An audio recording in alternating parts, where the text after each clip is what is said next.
अच्छा, यहाँ पे आके जो हम बात कर रहे थे डिसजॉइंट टू स्टेज की जो हम बात कर रहे थे, तो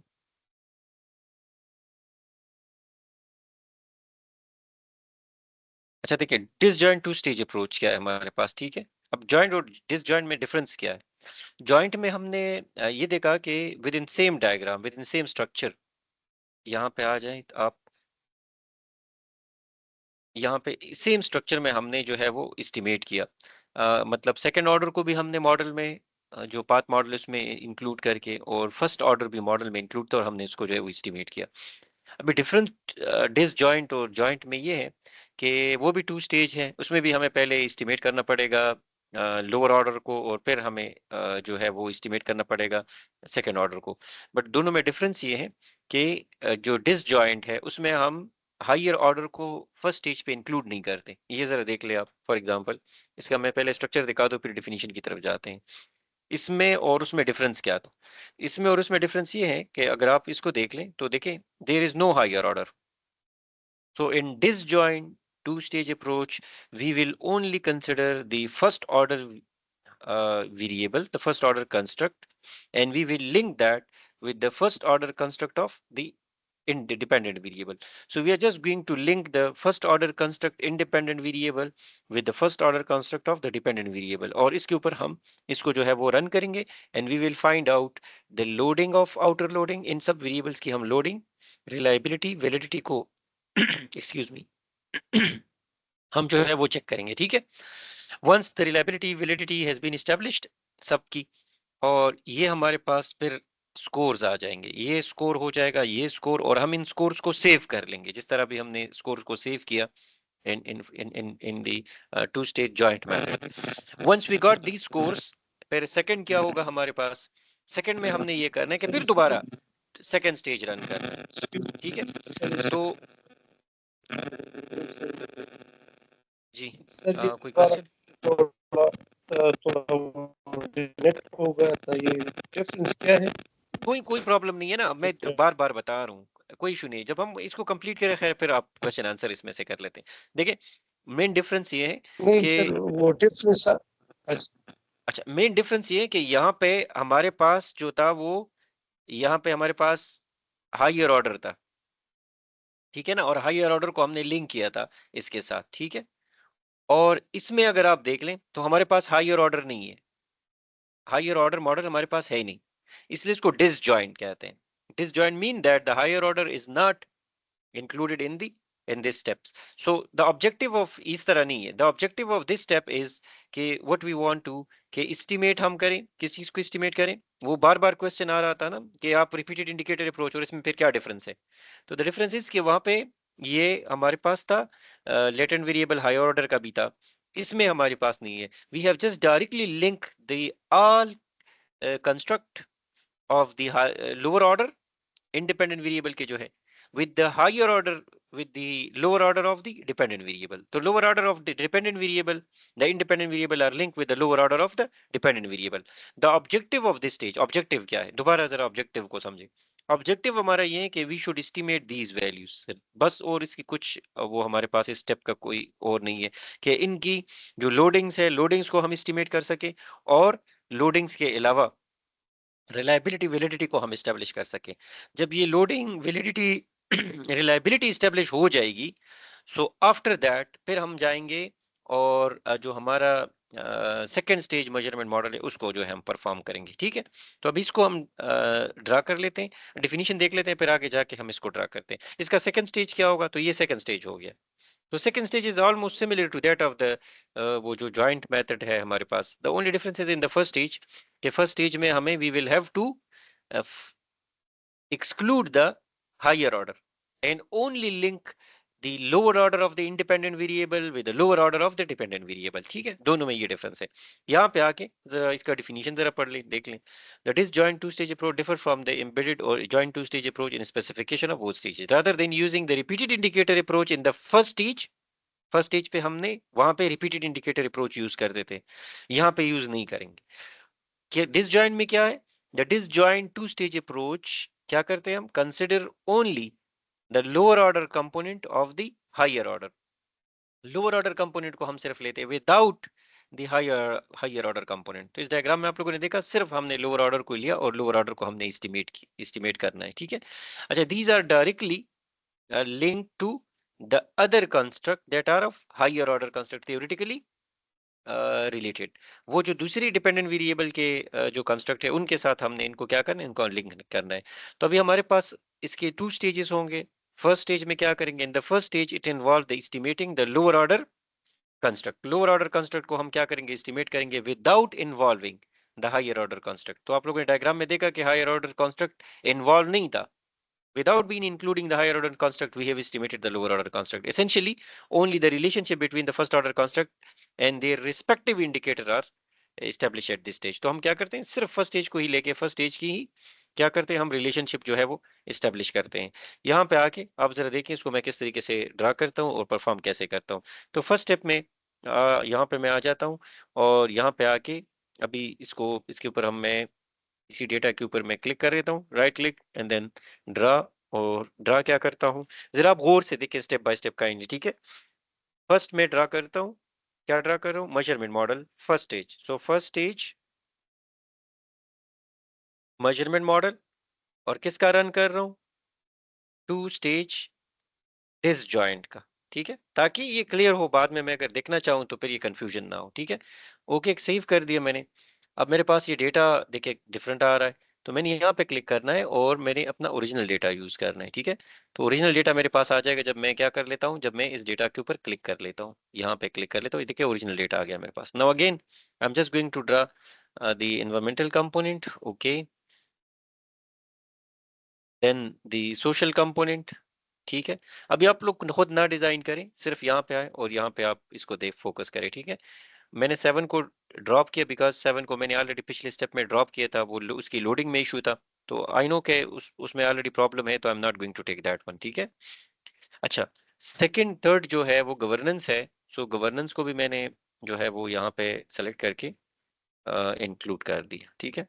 ओके, ये भी हो गया। जी ओ वी, यहाँ पे मेरे पास ये सारे स्ट्रक्चर बन गए, यहाँ पे आ गया, यहाँ पे आ गया, ठीक है, और यहाँ पे भी आ गया। ये सारे हमारे पास जो है इस लेटेंट वेरिएबल तो नहीं अब ड्रा करेंगे हम, यहाँ पे आएंगे and we will go to the performance, we will consider the performance variable now. So performance variable में फर्स्ट वेरिएबल इज, यहाँ पे हम अगर क्लिक करें, so yes, shift to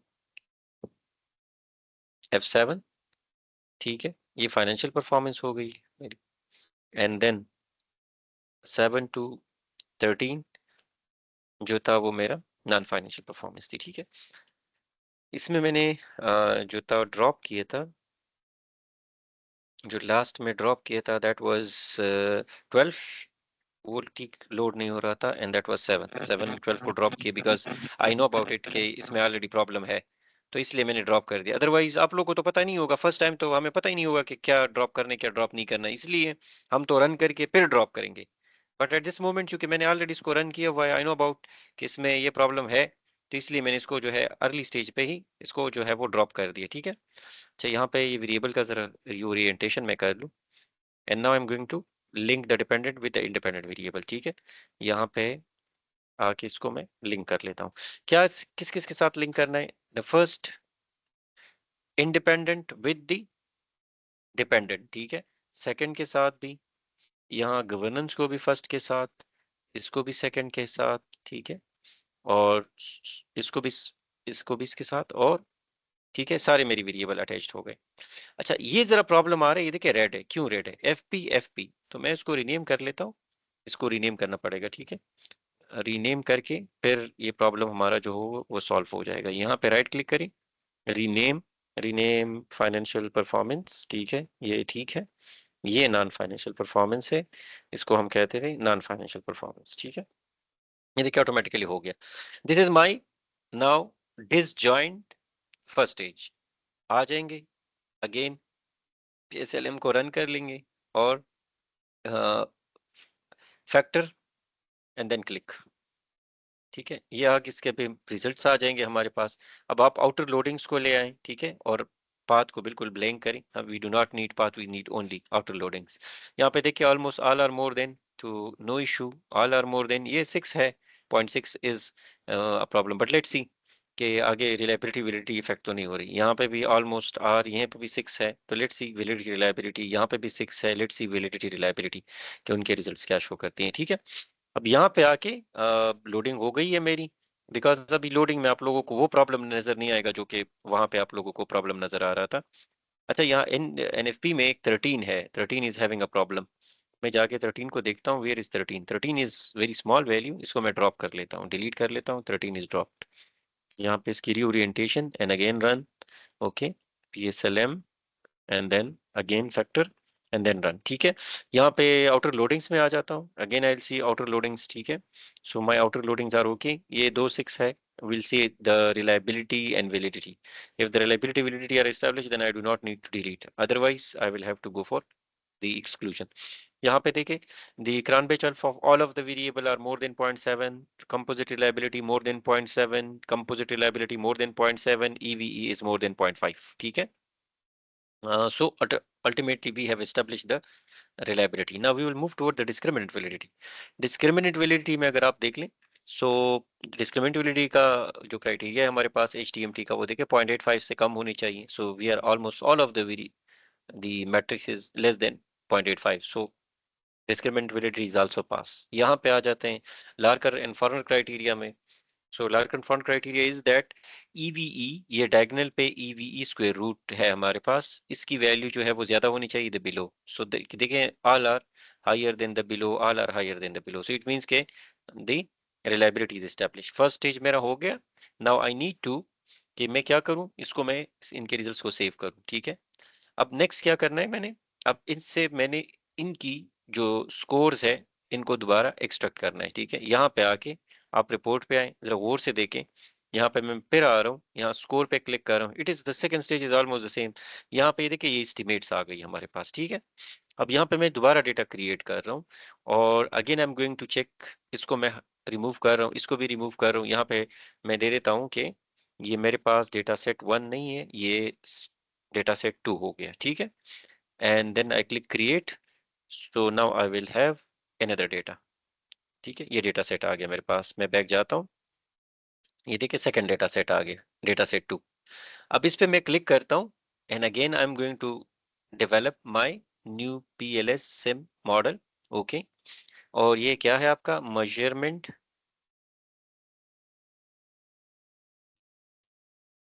second stage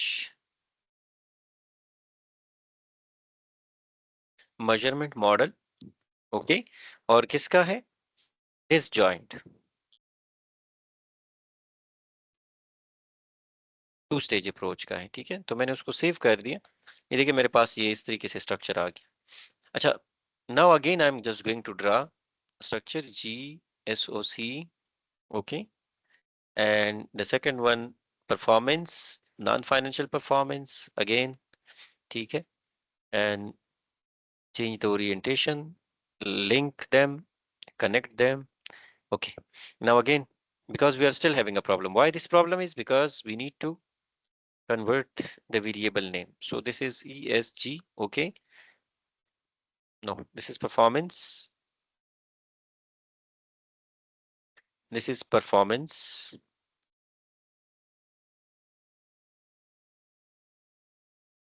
okay, and this is ESG, right? Okay, this is environment, this is social, this is governance, okay, and this is social, ठीक है। Again, we are going to run the second stage. Now for the second stage, again, I'm going to, yes, I need to convert that into formative, as my, this variable is formative. Formative के लिए I need to invert the arrows, okay. Now again, go to bootstrapping, not bootstrapping, as we are running the second stage, so PSLM, then again factor, then again click, and we will run the second stage. Okay, second stage भी हमने run कर दिए। यहाँ पे loadings पे मैं click कर लेता हूँ, outer loading. So I have the outer loadings almost the same to that of the जो फर्स्ट स्टेज जॉइंट पे सेकंड स्टेज हमने रन किया था, almost we are having the same loadings. ठीक है, इस तरह आप जाएं और इसको भी सेव कर लेते हैं। सेकंड स्टेज हमारा हो गया। इसमें हम आप दोबारा जाएं रिपोर्ट में आप लोडिंग्स को चेक करें, कोई इशू नहीं है। इस तरह आप बाकी जो क्राइटेरियाज है उनको भी चेक करें। ठीक है, सो ऑलमोस्ट यहाँ पे थोड़ा सा इशू है हमारे पास 0.5 ये इसलिए है कि देखें, हम बार बार आप लोग कह रहे हैं कि यहाँ पे कंपोनेंट्स हमारे पास ज्यादा होनी चाहिए। ठीक है, ये कंपोनेंट कम होने की वजह से जो इशू है वो आ रहा है हमारे पास। अच्छा, हमने नेक्स्ट जाना है और ये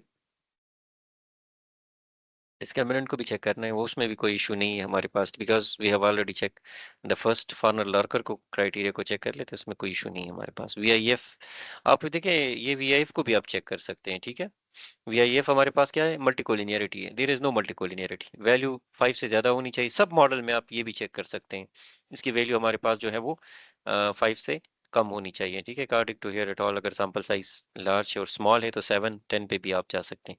अच्छा, यहाँ पे हम आते हैं और पाथ मॉडल को रन करते हैं। हमारा फर्स्ट स्टेज भी हो गया, सेकंड स्टेज भी हो गया। Now we are moving toward the path because we have reliably validly computed these variables. ठीक है, so now we are moving toward the path model. And path में हम यहाँ पे आते हैं, पीएसएल और पाथ पे क्लिक करते हैं। ठीक है, बाकी स्ट्रक्चर वही है और यहाँ पे हम रन करते हैं इसको। ये भी 5000 टाइम अगेन इटरेटिव प्रोसेस होगा, we will get the path results. Okay, path में हमने ये करना है कि मेजरमेंट मॉडल के ब्लैंक करना है।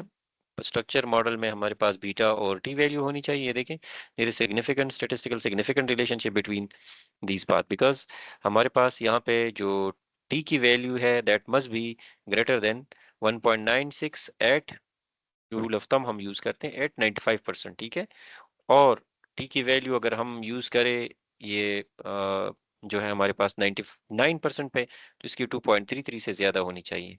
सो my value is far greater than that of this value, even this value.